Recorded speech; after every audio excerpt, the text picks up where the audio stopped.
All right, let's make a Bible rebind. So here's some tools that you'll need. We've got our knife with the breakaway blade. Always want a sharp knife. We got two marking pens. One's black, one's white. Just depends on the situation which one I'll use. Got our square. Got our ruler. And got our tailor's tape. The whole world, everything built is made off a level, a square, and a tape measure. And so, all right, next step, part one. We're going to remove this cover from the Bible. I don't even know how many Bibles I've ruined in the past of not doing this simple step right. When I first did rebinds, someone would buy a Bible from me and 2 weeks later say, hey, the Bible fell apart. And I said, yeah, well, I don't know what I'm doing here. But I'll do another one for you. And I finally figured out I need reinforcement on that spine.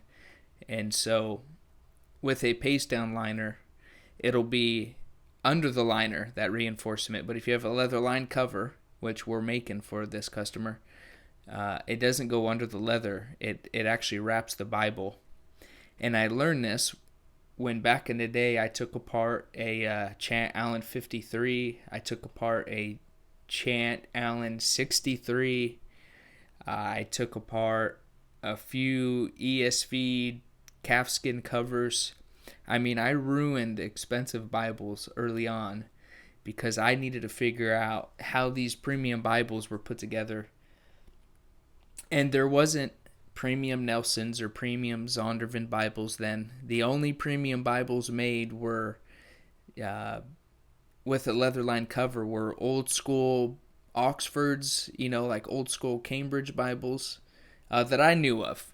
All I knew was only R.L. Allen and Schuyler were doing leather-lined covers, so I had to take apart these $200, $300 Bibles.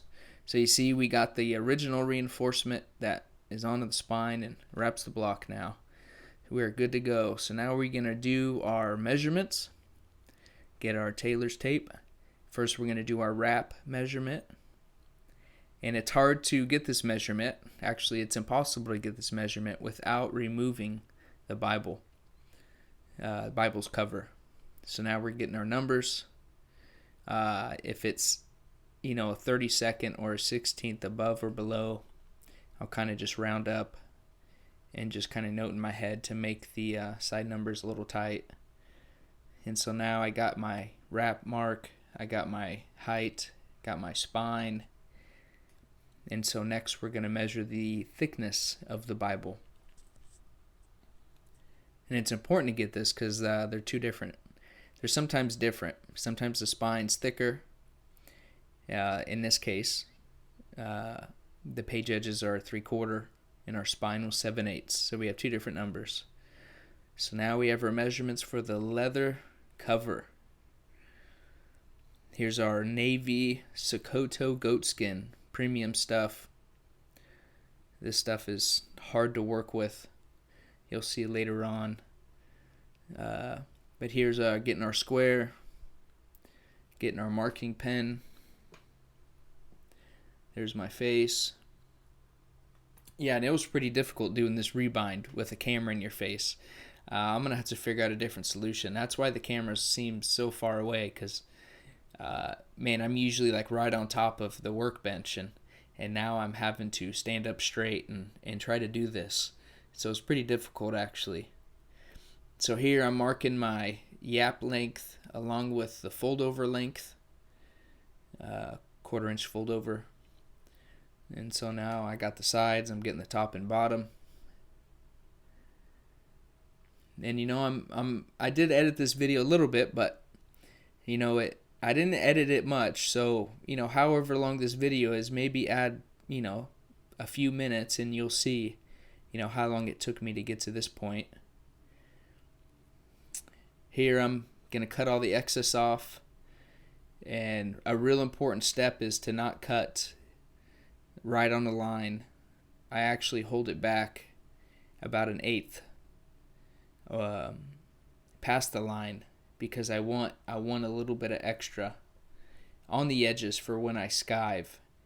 and then I'll finish it with a last cut, and then the edges will be done. So here I'll show, you see the yap, and then you have the 1/4 inch, and then there's the 1/8 of extra leather that I leave and that I'll cut off later. So here I like to, I'll do the spine next, find my center mark, and then mark out where the spine material is going to go. And that'll be for part 2 when I do the spine and do the hubs and embossing.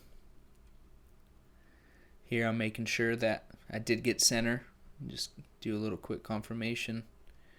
Usually my math's pretty correct, but sometimes I get off a little bit. Like you see here, I got off a 32nd, so I just made a little 32nd mark, and we are good to go.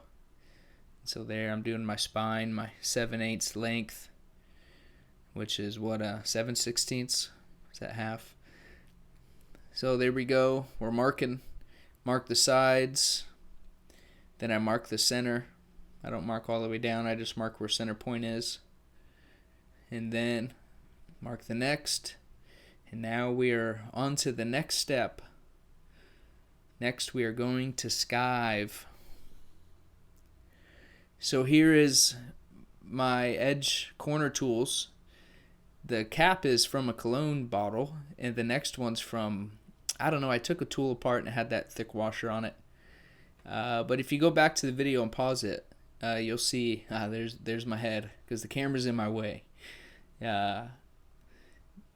If you go back and pause it, you'll see that the diameter, the inner diameter, and the outer diameter are exactly the same, but the roundness is a 1/4 inch longer.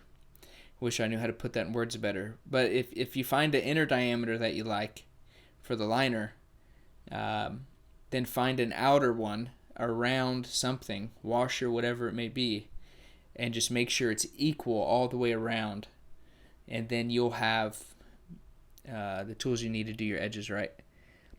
So here's our skiving, what we're going to do next.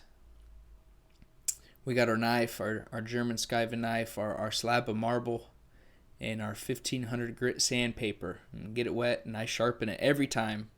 Every time I cut leather, it's dual after I'm done. So I sharpen it again. You want this extremely, extremely sharp. And then do one, I just go in circles, and then I do one last one on the bottom. Because it'll kind of fold the edge of the blade, so you do that last one and it'll make it to where it's flat again. And here I'm going to only do the corners first. Very important step, just the corners. And you'll see in a second why. And you see that my knife is it's kind of jittery. If this is river grain, it's just smooth, but Sokoto is pretty tough to skive.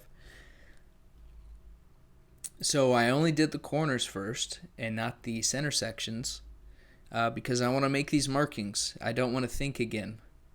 I just want to make these marks, and then I'll go and skive the center, and I'm already ready to go. So I got my markings, and I'll show you here what I did. So there you go. You see the markings? Yep, that's what we want. And here I'm going to start skiving, and there's a couple ways I skive. Just depends on the leather. It's temperament, if that's the proper word.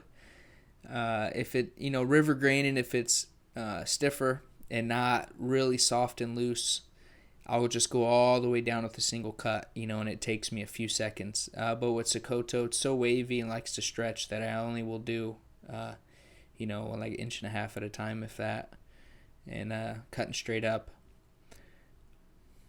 If you start skiving, I have ruined many hides from learning how to skive. It was probably the hardest part to learn. So here I marked where my liner's going to go from my original marks on the corners, and now I'm cutting the edges, and that is finished. I'm not going to touch the edges again. Got the liner set and got the fold over. So here I'm marking, that's where the liner's going to go. That's my cologne cap. And then next I'll use my my washer,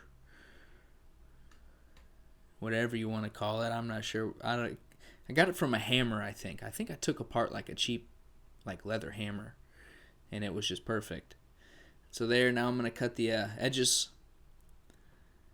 and I go in that motion just because you get a cleaner cut. And those are done. The sides are done. The edges are done. I don't cut it anymore. There we go. Paper thin. Nice fold over. If you skip the skiving part, you ain't gonna have a good fold over. So thanks for watching. Bye bye.